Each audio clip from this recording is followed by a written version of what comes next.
नमस्कार दोस्तों, मैं हुकम सिंह अपने YouTube channel target achievers zone में आपका स्वागत करता हूं। दोस्तों, अपनी इंडियन ज्योग्राफी की सीरीज को आगे कंटिन्यू करते हैं और आज हम इस सीरीज का लेक्चर 44 पढ़ेंगे, जिसमें हमने क्लाइमेट ऑफ इंडिया का टॉपिक चला रखा है, उसमें हम पेनिनसुलर इंडिया में मॉनसून्स का सीजनल रिदम कैसा रहता है, हम उसको जानने की कोशिश करेंगे। दोस्तों, आपको कंप्लीट इंडियन ज्योग्राफी पढ़नी है तो आप मेरे YouTube channel target achievers zone पे जाइए। वहाँ पे आपको इंडियन ज्योग्राफी के नाम से एक प्लेलिस्ट मिलेगी, उसको आप लेक्चर 1 से लेके अब तक और आने वाले लेक्चर्स को एक प्रॉपर सीक्वेंस में देखिए। आपके बहुत ज़्यादा कॉन्सेप्ट्स क्लियर होंगे और आपको बहुत मज़ा आएगा। लगभग इंडियन ज्योग्राफी का जो सिलेबस है वो कंप्लीट हो चुका है। 4-5 लेक्चर और बनेंगे, वो कंप्लीट हो जाएगा। आपके बहुत ज़्यादा कॉन्सेप्ट्स क्लियर होंगे और आपको एक प्रॉपर सीक्वेंस में एक जगह कंप्लीट इंडियन ज्योग्राफी मिलेगी। दोस्तों, याद रखिए, आपको इन सभी एग्जाम्स में यह सीरीज बेनिफिट देगी, तो आप इसका फायदा उठाइए और इसको रेगुलरली फॉलो कीजिए। तो चलिए शुरू करते हैं। देखिए, हम पेनिनसुलर इंडिया में मॉनसून्स का सीजनल रिदम कैसा रहता है इसको जानने की कोशिश करते हैं। तो सबसे पहले हम अगर कोल्ड वेदर सीजन या फिर इसको विंटर सीजन भी बोलते हैं, इसकी बात करें तो देखिए, जो हमारा सदर्न पेनिनसुला है, पेनिनसुला क्या होता है पहले ये समझिए। जैसे हमारा साउथ इंडिया वाला हिस्सा है, तो ऐसा कोई लैंड मास जो तीनों तरफ से वाटर बॉडी से घिरा हुआ हो, उसको हम पेनिनसुला बोलते हैं। तो देखिए, सदर्न इंडिया के वेस्ट साइड में अरबियन सी है, ईस्ट साइड में बे ऑफ बंगाल है और साउथ साइड में हमारा इंडियन ओशियन है।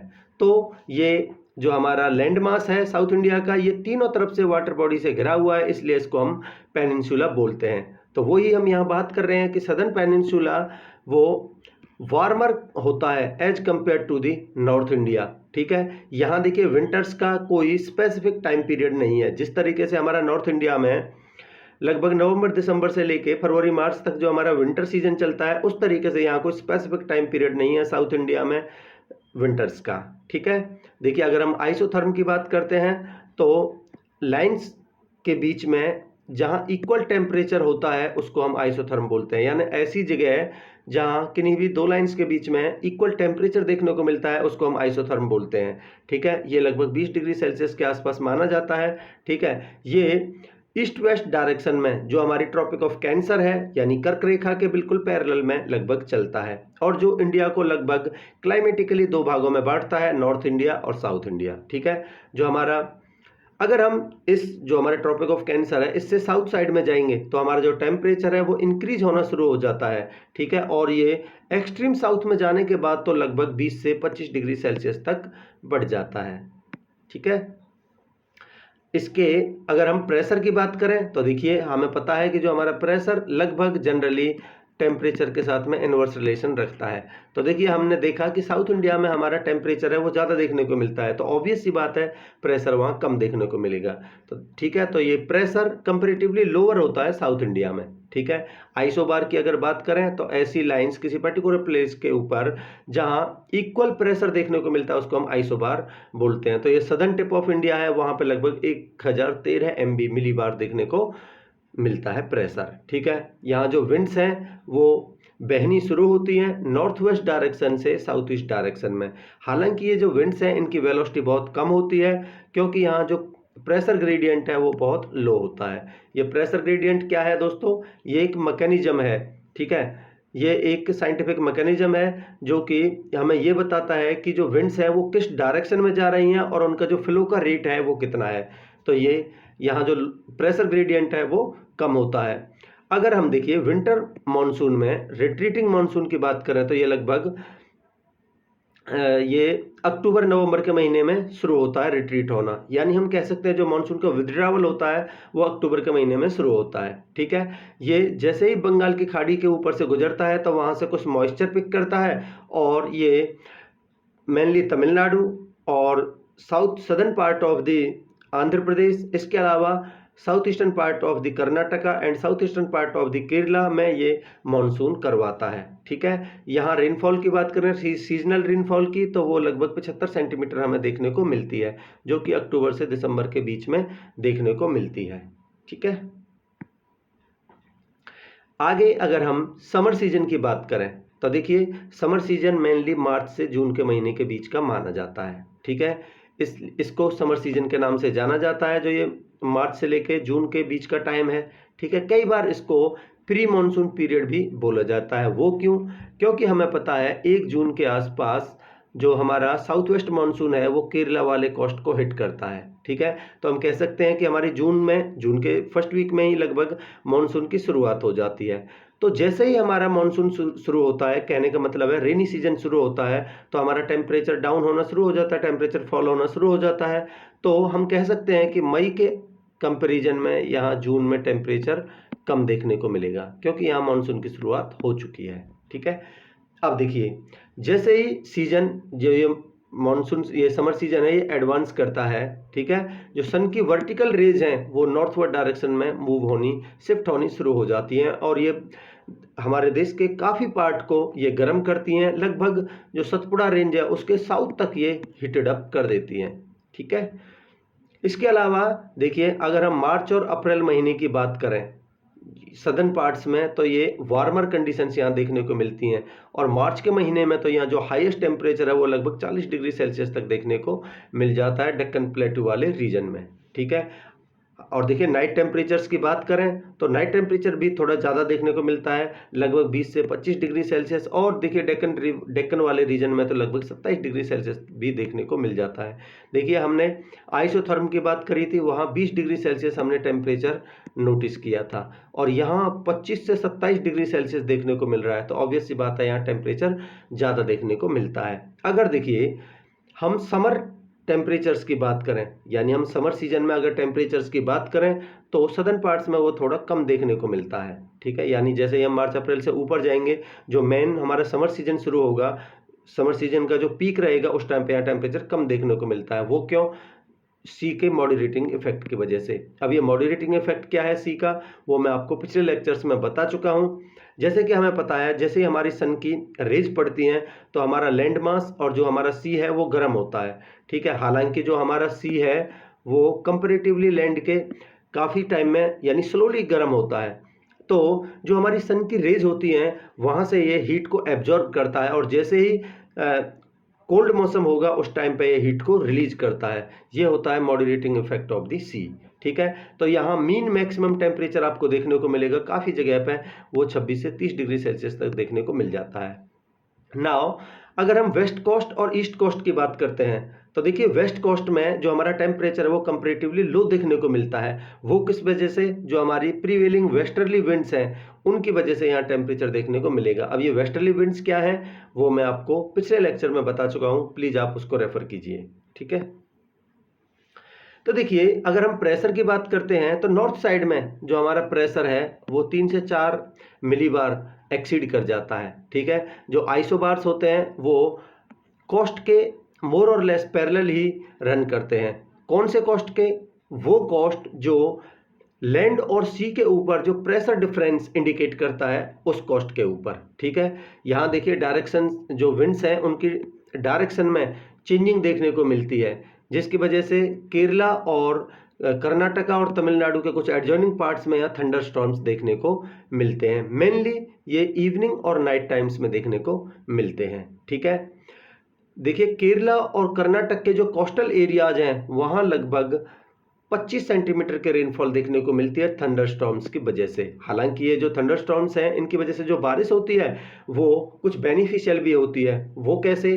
कि देखिए तमिलनाडु और आंध्र प्रदेश वाला रीजन है वहाँ मैंगो क्रॉप के लिए बहुत ज़्यादा बेनिफिशियल होती हैं। इसके अलावा कर्नाटक वाले रीजन में जहाँ पे इनको चेरी ब्लॉसम के नाम से जाना जाता है वहाँ पे कॉफ़ी प्लांटेशन के लिए बहुत ज़्यादा बेनिफिशियल मानी जाती हैं ये विंड्स। ठीक है, आगे अगर हम रेनी सीजन की बात करें तो देखिए जो जून का टेम्परेचर होता है वो कंपैरेटिवली लो होता है 3 से 6 डिग्री सेल्सियस मई के कंपैरिजन में। वो क्यों? देखिए मैं आपको पहले बता चुका हूँ, जैसे कि ये मई का महीना और ये जून का महीना।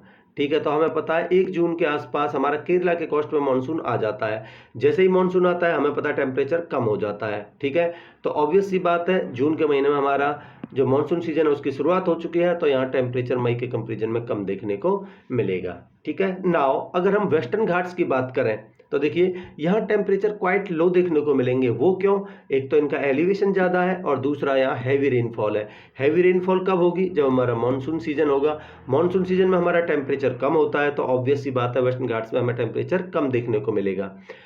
यहीं इसके अपोजिट अगर हम जो हमारा रेन शैडो एरिया है, रेन शैडो एरिया क्या होता है दोस्तों? Levered side of the winds, यानी कि जो हमारी साउथ वेस्ट विंड्स होती हैं वो इस तरीके से केरला के कोस्ट पे हिट करती हैं और यहाँ हाई एलिवेशन की वजह से वो नॉर्थवर्ड डायरेक्शन में मूव करती हैं। तो ये जो एरिया है ये रेन शैडो एरिया, यानी कि यहाँ तक जो हमारा मानसून है वो नहीं पहुँच पाता, ये लीवर्ड साइड में पड़ जाता है इस विंड्स के। ठीक है, इसलिए यहाँ देखिए पहली बात तो लो एलिवेशन है, जो ये वाला रीजन है यहाँ लो एलिवेशन है, और दूसरा यहाँ रेनफॉल की बहुत कमी है। ठीक है, तमिलनाडु और कुछ आंध्र प्रदेश के जो एडजॉइनिंग एरियाज हैं, इनके कोस्टल एरियाज में टेम्परेचर आपको बहुत ज़्यादा मिलेगा, 30 डिग्री सेल्सियस से भी ऊपर देखने को मिलेगा। क्यों? क्योंकि एक तो यहाँ रेनफॉल की बहुत कमी होती है इस सीजन में।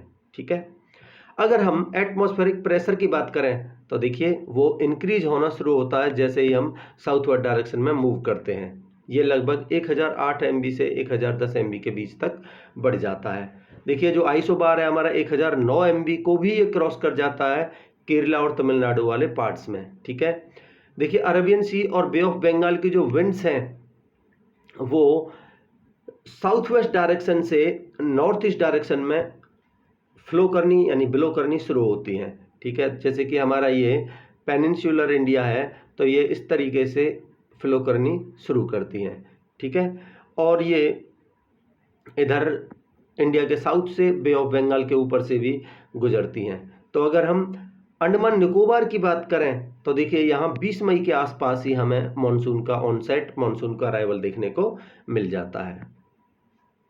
ठीक है, जो देखिए जो हमारा साउथ वेस्ट मानसून है वो केरला वाले रीजन में, जिसको माना जाता है कि ये मेनलैंड इंडिया के ऊपर फर्स्ट प्लेस है जहाँ पे मानसून आता है, मानसून का ऑनसेट होता है, वो 1 जून के आसपास हमें देखने को मिल जाता है। अब जैसे ही मानसून एडवांस करता है तो यहाँ कुछ sudden thunderstorms, lightning and heavy downfall देखने को मिलता है। इसलिए कई बार इन सडन ऑनसेट है ये रेन का, इसको हम मानसून बस्ट का नाम भी देते हैं। ठीक है, जो मानसून सदर्न टिप है जो इंडिया की मेनली केरला वाले कोस्ट पर 1 जून के आसपास हमें इस मानसून का अराइवल देखने को मिल जाता है। अब जैसे ही केरला से ऊपर ये प्रोग्रेस करता है ये 2 ब्रांचेज में टूट जाता है। जैसे कि ये हमारा साउथ इंडिया है तो एक तो अरबियन सी ब्रांच और एक हमारी बे ऑफ बंगाल ब्रांच। ठीक है, जो अरबियन सी ब्रांच है वो मालाबार कोस्ट के ऊपर टकराने के बाद इस तरीके से नॉर्थवर्ड डायरेक्शन में ये आगे मूव करता है और ये लगभग 10 जून के आसपास मुंबई वाले रीजन में पहुंच जाता है। और जो बे ऑफ बंगाल ब्रांच है ये बे ऑफ बंगाल से मॉइस्चर पिक करते हुए आगे मेघालय वाले रीजन में जो गारो खासी जैंतिया हिल्स हैं उनसे टकराता है और लगभग 5 जून के आसपास यहाँ मानसून का अराइवल देखने को मिल जाता है नॉर्थ ईस्ट वाले रीजन में, मेनली मेघालय में। ठीक है, अब हम इन रिट्रीटिंग मानसून का सीजन है वो कैसा रहता है उसको जानने की कोशिश करते हैं। देखिए रिट्रीटिंग मानसून क्या है, जैसे ही हमारे मानसून का विड्रावल होता है, ठीक है, ये लगभग अक्टूबर के महीने से देखने को मिल जाता है। ठीक है, जो एक्सट्रीम साउथ ईस्टर्न टिप है इंडिया की वहाँ लगभग दिसंबर तक ये विड्रावल हो जाता है इस सीजन का। ठीक है, तो क्योंकि ये मानसून रिट्रीट होता है इसलिए इसको कई बार रिट्रीटिंग मानसून के नाम से भी जाना जाता है। ठीक है, जब हमारे मानसून एडवांस करते हैं उस टाइम पे जो सडन बस्ट देखने को मिलता है उसी तरीके से यहाँ ये जो विड्रावल है मानसून का वो लगभग 3 महीने तक हमें देखने को मिलता है। यहाँ टेम्परेचर डिक्रीज होना शुरू हो जाता है, लगभग 33 डिग्री सेल्सियस हमें पेनिनसुलर इंडिया में देखने को मिलता है और लगभग 30 डिग्री सेल्सियस हमें मेघालय वाले रीजन में देखने को मिल जाता है। ठीक है, अगर हम सरफेस एटमॉस्फेरिक प्रेशर की बात करें तो वो लगभग 1010 से 1012 MB के बीच में मिलता है। परिणाम स्वरूप हम कह सकते हैं कि जो हमारा प्रेशर ग्रेडियंट है वो लो होता है। ठीक है, पर ये जो सीजन होता है जो मानसून के विड्रावल का या फिर रिट्रीटिंग मानसून का, ये बहुत ज़्यादा सीवियर और डिवास्टेटिंग होता है। क्यों? क्योंकि यहाँ जो ट्रॉपिकल साइक्लोन्स ऑरिजिनेट होते हैं मेनली इंडियन सी, और हम मोस्ट पर्टिकुलरली देखें तो बे ऑफ बंगाल में। ठीक है, जो ये साइक्लोन्स हैं, इनकी जो हाईएस्ट फ्रीक्वेंसी होती है वो मेनली अक्टूबर के महीने में या फिर फर्स्ट हाफ ऑफ द नवंबर के महीने में हमें देखने को मिलता है। शुरुआत में जो ये साइक्लोन्स हैं ये वेस्टवर्ड डायरेक्शन में या फिर नॉर्थ वेस्ट डायरेक्शन में मूव करते हैं। ठीक है, बट लेटर ऑन ये रिकर्व होते हैं और ये नॉर्थ ईस्ट डायरेक्शन में मूव कर जाते हैं। ठीक है, और जब ये नॉर्थ ईस्ट डायरेक्शन में आगे बढ़ेंगे तो इनके रास्ते में जो एरिया जाते हैं वो बहुत ज़्यादा वल्नरेबल होते हैं। मेनली जो कोस्टल बेल्ट्स हैं तमिलनाडु, आंध्र प्रदेश और उड़ीसा की, वो बहुत ज़्यादा वल्नरेबल एरियाज होते हैं इनके सामने। ठीक है, और ये आगे ये पेनिनसुलर इंडिया को क्रॉस करते हैं और अरबियन सी में पहुंच जाते हैं। ठीक है, इनमें से कुछ रिकर्व होते हैं और दोबारा से नॉर्थ ईस्ट डायरेक्शन में मूव करते हैं और महाराष्ट्र और गुजरात वाले कोस्ट में जाके टकरा जाते हैं। तो कई बार आपको देखने में मिलेगा कि भाई जो हमारा साइक्लोन है वो गुजरात के कोस्ट से टकराया, मुंबई के कोस्ट से टकराया, तो वो इसी वजह से है, रिकर्व की वजह से। ठीक है, देखिए अक्टूबर और नवंबर के महीने में मेनली रेनी सीजन होता है तमिलनाडु और आंध्र प्रदेश के कुछ एडजॉइनिंग पार्ट्स में। इसके अलावा जो हमारा कृष्णा रिवर डेल्टा है उसके साउथ में आपको यहाँ रेनी सीजन देखने को मिलेगा इन रिट्रीटिंग मानसून्स की वजह से। ठीक है, जो रिट्रीटिंग मानसून है जब ये वापस आता है तो ये बंगाल की खाड़ी से कुछ मॉइस्चर पिक करता है और ये जो हमारा तमिलनाडु वाला रीजन है और southern parts of the Andhra Pradesh, वहाँ पे ये बारिश करवाता है। तो आप देख सकते हैं तो लगभग ये 15 सितंबर से और ये 1 अक्टूबर के आसपास और ये 15 अक्टूबर, इसी तरीके से सीक्वेंस में 15 नवंबर, 1 दिसंबर और फाइनली 15 दिसंबर तक ये इस मानसून का विथड्रावल हो जाता है। ठीक है, तो इस तरीके से दोस्तों ये लेक्चर कंप्लीट होता है। मैं आशा करता हूं कि आपको अच्छा लगा होगा, आपके कॉन्सेप्ट्स क्लियर हुए होंगे। अगर आपको ये लेक्चर अच्छा लगा है तो आप मेरे YouTube channel target achievers John को लाइक, शेयर एंड सब्सक्राइब कीजिए। अगर आपको कोई भी डाउट है तो आप मुझे कमेंट सेक्शन में बता सकते हैं, मैं आने वाले लेक्चर्स में उसको क्लैरिफाई करने की कोशिश करूंगा। Thank you so much, have a great day.